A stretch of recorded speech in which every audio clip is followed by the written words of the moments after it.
விருச்சிக ராசியை பற்றி சொல்லணும்னா, எந்த ஒரு பயிற்சியாக இருந்தாலும் தன்னை பற்றி நினைப்பதை விட தன்னை சார்ந்தவர்களுடைய நலன்களில் அதிக கவனம் எடுத்துக்கொள்ளக்கூடிய நண்பர்கள் அல்லது உடன் பணிபுரிகின்ற பிசினஸ் பார்ட்னர்ஸ் இல்லைன்னா கணவர், இதை மூன்றை மையப்படுத்திய இன்னல்கள் தான் பொருளாதாரத்துல விருச்சிக ராசிக்கு கடந்த ஒரு வருடம் பெரிய மாற்றத்திற்கான பலனை கால்நடைகள், வீட்டு செல்ல பிராணிகள் இதனுடைய இறப்புகள் விருச்சிக ராசியில் யார் இருக்காங்களோ அவங்களுக்கு கடந்த ஒரு வருடத்தில் நடந்திருப்பதற்கான கல்வியில் ஈடுபட்டு இருக்கக்கூடிய குழந்தைகள் தேர்வில் வெற்றி பெற்று மிகப்பெரிய மதிப்பெண்களை பெறுவார்கள்.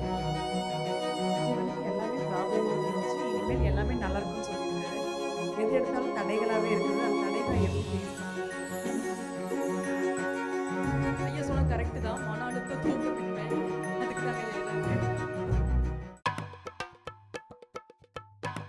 அடுத்ததாக விருச்சிக ராசிக்கு இந்த தமிழ் வருடம் எப்படி இருக்க போகுது? விருச்சிக ராசிமா காலபுருஷ அடிப்படையில 8வது ராசி. விருச்சிக ராசியை பற்றி சொல்லணும்னா, எந்த ஒரு பயிற்சியாக இருந்தாலும் தன்னை பற்றி நினைப்பதை விட தன்னை சார்ந்தவர்களுடைய நலன்களில் அதிக கவனம் எடுத்துக்கொள்ளக்கூடிய ராசி இந்த விருச்சிக ராசி. அதனால தன்னை சார்ந்தவர்களுடைய நலனுக்காகவே மனம் வருந்தி துக்கப்பட வேண்டிய ராசிகள்ல முதன்மையான ராசியா கடந்த காலகட்டத்திலிருந்து இருக்கிறது.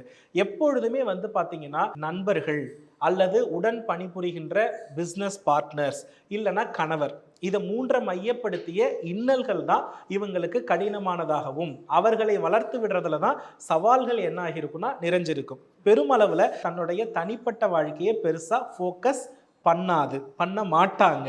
அதனால பிறர்களுடைய நலன்கள் இருக்கக்கூடிய மகிழ்ச்சி தான் தன்னுடைய வளர்ச்சியாக எடுத்துக்கொள்ளக்கூடிய ஒரு கால சூழல்கள் இருக்கிறது. மன அழுத்தமும் தூக்கமின்மையும் தான் அதிகம் இருப்பதற்கான வாய்ப்புகள் இருக்கிறது.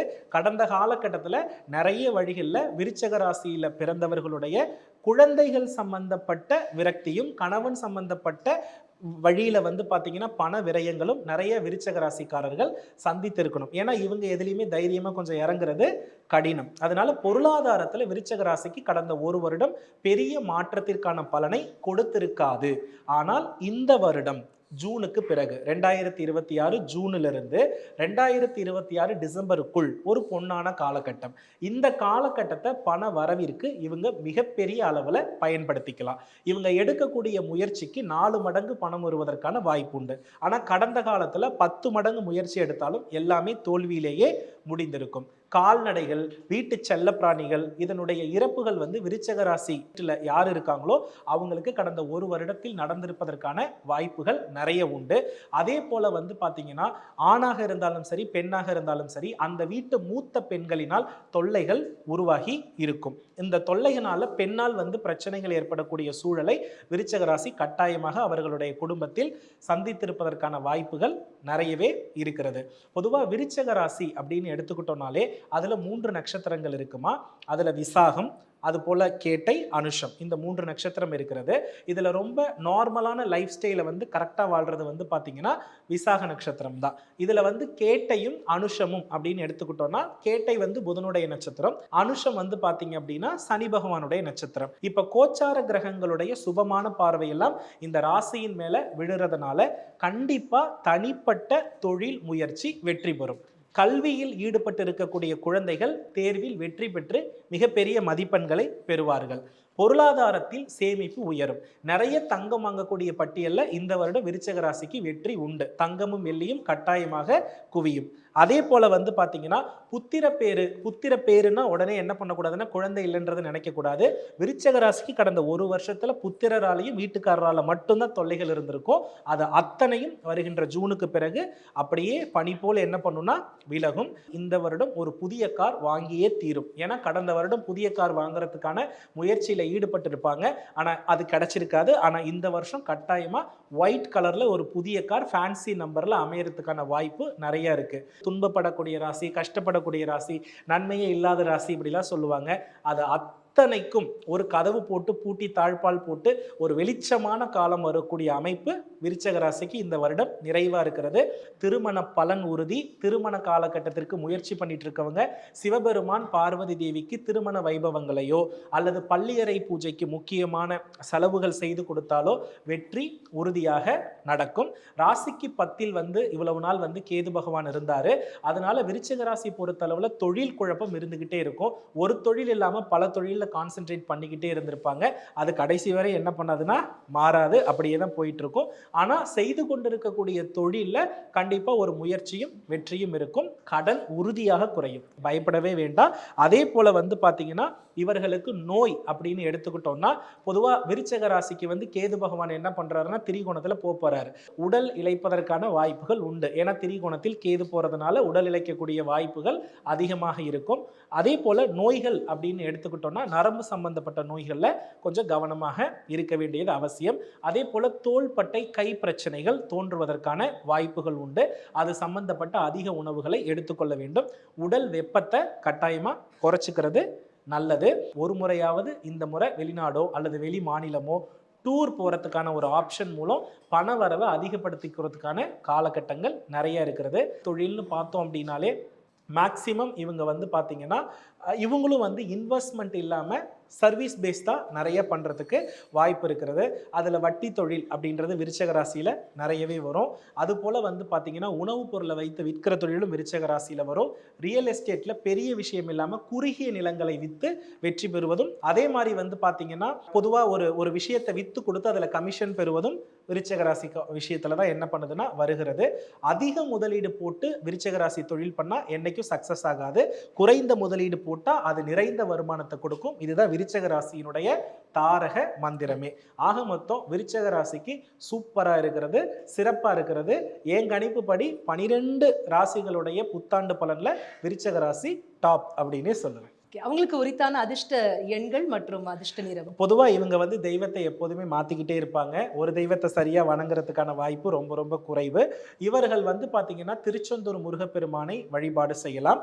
அப்படி இல்லைன்னா இவர்களுக்கு மகாலட்சுமி வழிபாடு மிகப்பெரிய மாற்றத்தை கொடுக்கும். லக்ஷ்மி வழிபாடு விருச்சிக ராசிக்கு பெரிய பெரிய பெரிய பெரிய மாற்றத்தை கொடுக்கும். திருச்சானூர் அலமேலு தாயாரை வழிபாடு செய்கிறது ரொம்ப ரொம்ப நல்லது. அதே போல சங்கரன் கோவில் சங்கர நாராயணரை வழிபட மன இன்னல்கள் தீரும். அதே மாதிரி இவங்களுக்கு அதிர்ஷ்டமான எண்கள் 3. சரியா? அதிர்ஷ்டமான நிறம்னு பார்த்து கொள்ளும் பொழுது பார்த்தீங்கன்னா இவங்க மஞ்சளோடு தொடர்புடைய சிவப்பு நிறத்தை பயன்படுத்துவது மிகப்பெரிய மாற்றத்தை உருவாக்கி கொடுக்குமா. அருமை சார். விருச்சிகம் பொறுத்த மட்டிலும் இனியெல்லாம் வெளிச்சமே அப்படின்னு சொல்லியிருக்கீங்க. உங்க பெயர்மா? யமுனா தேவி, விருச்சிக ராசி, கேட்டை நட்சத்திரம். சார் சொன்னது எல்லாமே கரெக்டாக தான் இருக்குங்க. ஓகே. இது வரைக்கும் எல்லாமே ப்ராப்ளமாக தான் இருந்துச்சு. இனிமேல் எல்லாமே நல்லா இருக்குன்னு சொல்லியிருக்காரு. எது எடுத்தாலும் தடைகளாகவே இருக்குது. அந்த தடைகளை எப்படி ஃபேஸ் பண்ணுறது, அதுக்கு என்ன பண்ணணும்? தடைகள் அப்படின்றது நம்ம முயற்சி வீட்டுக்குள்ளேயே இருக்கிறதுனால தான்மா. கொஞ்சம் வீட்டை விட்டு என்ன பண்ணணும்னா வெளியே வரணும். காஞ்சி காமாட்சி அம்மனை மனதார பிடிச்சுக்கோங்க. காமாட்சி வழிபாடு அதிகப்படுத்திக்கிட்டிங்கன்னா மிகப்பெரிய மாற்றம் இருக்கும். முயற்சி பண்ணுங்கப்பா. அடுத்த விருச்சிகம். கணவருக்கு விருச்சிகங்க. ஐயா சொன்னது கரெக்டு தான். மன அழுத்தம், தூக்கமின்மை, அதுக்கு தாங்க ஐயா ஏதாவது. தூக்கமின்மைக்கு என்ன பண்ணணும் அப்படின்னா தூங்கக்கூடிய படுக்கை அறையில் வடகிழக்கு பகுதியில் மண்பானையில் வெள்ளி இருக்கு இல்லையா, அதில் 10 கிராமில் வெள்ளி பிஸ்கட் வாங்கிக்கோங்க. 4 பிஸ்கட் வாங்கிக்கோங்க. வடகிழக்கு மூலையில் நீர் நிரப்பி அதுக்குள்ளே அந்த 4 பிஸ்கட்டையும் போட்டுட்டு தூங்க வைங்க. நிச்சயமாக நல்லா தூங்குவார். அடுத்த நாள் காலையில் அந்த தண்ணீர் எடுத்துகிட்டு போயிட்டு பூச்செடிகள் தாவரங்களில் விட்டுட்டீங்க அப்படின்னா அந்த தோஷம் குறையும். அதுக்கப்புறம் அவருடைய முடிவுகள், அவருடைய வளர்ச்சி எல்லாமே மிக பெட்டராக இருக்குமா. அதை ட்ரை பண்ணு. ஓகே, நன்றிம்மா. அடுத்த விருச்சிகம். அனுஷ நட்சத்திரம் குருஜி. மன அழுத்தம்னா மெயினாக என் பசங்களால தான் எனக்கு. ஸோ அவங்களோட இது பற்றி தான் எப்படி அவங்கள சமாளிக்கிறது. 2 பேருமே மேஷ ராசி, பரணி நட்சத்திரம், அஸ்வினி. மேக்சிமம் குழந்தைகளோடு நிறைய டைம் ஸ்பெண்ட் பண்ணி ப்ரேயர்ஸை உங்களோட அவங்கள கனெக்ட் பண்ணிக்கோங்க. ப்ரேயர்ஸில் உங்களோட கனெக்ட் பண்ணிவிட்டு அதே போல் ஃபுட்டு, அதாவது அன்னதானம் பண்ணும்பொழுது பசங்களை கனெக்ட் பண்ணி சேர்ந்து பண்ணும்பொழுது பசங்களுக்கு உரிய கவலைகள் உங்களுக்கு குறையும். ஸோ எனக்கு தெரிஞ்சு பார்த்துக்கிறது எல்லாம் ஓகே. உங்களுக்கு விருச்சிக ராசிக்கு பசங்களை சம்மந்தப்பட்ட குறை இருக்குது அப்படின்னா ஏதோ ஒரு வழியில் உங்களுடைய பிஸி ஷெட்யூல் ரொம்ப அதிகமாக இருந்து ஃபோக்கஸ் பண்ணுறதுல மட்டும் பண்ணிவிட்டு முக்கியமான எமோஷன் ஷேரில் பிரேக் ஆகிற மாதிரி இருந்தால் தான் இது நடக்கும். ஸோ இதை ஃபாலோ பண்ணிங்கனாலே பெட்டராக இருக்கும். உங்கள் பேருமா? லட்சுமி. என் டாட்டர் அனுஷம் குருஜி. அவங்க இப்போ 23. ஓகே. அவங்களுக்கு இது வரைக்கும் ஃப்ரெண்ட்ஸுன்னா ஒரு 1 இயர் ஒரு ஃப்ரெண்ட் ரொம்ப க்ளோஸ்ன்னு சொல்லுவா. ஆ அடுத்த வருஷமே உங்களை எனிமி ஆக்கிடுவா. இந்த மாதிரி இது வரைக்கும் ஃப்ரெண்ட்ஸ் செட் ஆனதே இல்ல. அவ எப்பவுமே அவ ஃப்ரெண்ட்ஸுக்காக தான். அவ ஃபர்ஸ்ட் ரேங்க் தான் எடுப்பா. ஆ பட் ஆனா அவ படிக்கிறத விட ஃப்ரெண்ட்ஸுங்களோட சொல்லி கொடுத்து அவங்களுக்கு பண்றது தான் ஜாஸ்தி. ம் இப்போ வேற அவங்க கொஞ்சம் தூரமா இருக்காங்க. ம் ஃப்ரெண்ட்ஸ் ரொம்ப ஜாஸ்தியா இருக்காங்க. ம் அது ஒரு பயம் எனக்கு. ம் அதுக்கப்புறம் அவங்க வந்து இப்போ ரிசர்ச் ஓரியன்டா படிச்சிட்டு இருக்காங்க. அதான் அப்ராட் போவாங்களா இல்ல இங்கேயே படிப்பாங்க? கண்டிப்பாம்மா வெளியில் போகிறதுக்கான வாய்ப்புகள் நிறையவே இருக்கிறது. ஃப்ரெண்ட்ஸால் இருக்கக்கூடிய டிப்ரெஷன் குறையணும்னா நைட்டு தூங்கும் பொழுது என்ன பண்ண சொல்கிறீங்கன்னா, ஒயிட் சுகர் இல்லைன்னா கல்கண்டு இருக்கு இல்லையா, கல்கண்டை வந்து பார்த்தீங்கன்னா நார்மலாக ஒரு பிளாஸ்டிக் கவருக்குள்ளே போட்டு தலையணைக்கு அடியில் வச்சுட்டு தூங்க சொல்லுங்கள். இந்த நண்பர்கள் பற்றின சிந்தனைகள் தாட்ஸ் எப்போதுமே இருந்துக்கிட்டே இருந்தால் அது காம் ஆகும், அதுக்கப்புறம் பாசிட்டிவாக இருக்கும், எக்ஸ்பெக்டேஷன் குறையும், அதன் மூலம் அவங்க ஹாப்பியாக இருப்பாங்க. அதே போல் வெளியில் போகணுன்னா தாராளமாக போகிறதுக்கு முயற்சி பண்ணலாம்.